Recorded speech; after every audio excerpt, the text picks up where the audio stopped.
SJDA কাণ্ডে ফের কলকাতা হাইকোর্টে মামলা। এবার প্রাক্তন সিইও গোদালা কিরণ কুমারের জামিন খারিজের আবেদন জানিয়ে মামলা শিলিগুড়ির কংগ্রেস কাউন্সিলরের।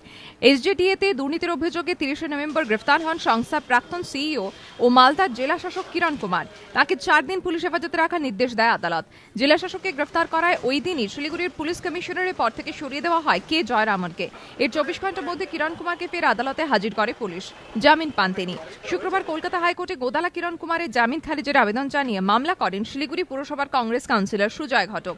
তার অভিযোগ, গোদালা কিরণ কুমার এসজেডিএ এর সিইও থাকাকালীনই প্রায় 100 কোটি টাকা দুর্নীতির অভিযোগ উঠেছে। ঘটনায় শাসক দলের একাধিক জনপ্রতিনিধি ও নেতা জড়িত।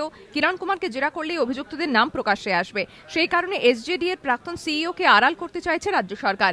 কিরণ কুমারকে গ্রেফতার করে সরে যেতে হয়েছে শিলিগুড়ি পুলিশ কমিশনার কে জয়রামনকে। পুলিশে কার্যত কিরণ কুমারের জামিন করিয়ে দিয়েছে। তদন্তের স্বার্থে জামিন খারিজ করুক আদালত। মামলাকারীর আইনজীবী উদয় শঙ্কর চট্টোপাধ্যায় জানিয়েছেন, আগামী সপ্তাহে বিচারপতি জয়ন্ত কুমার বিশ্বাস ও বিচারপতি মৃণাল কান্তি চৌধুরী ডিভিশন বেঞ্চে মামলার শুনানি হতে পারে। ধ্রুবজ্যোতি প্রামাণিকের রিপোর্ট, এবিপি আনন্দ, কলকাতা।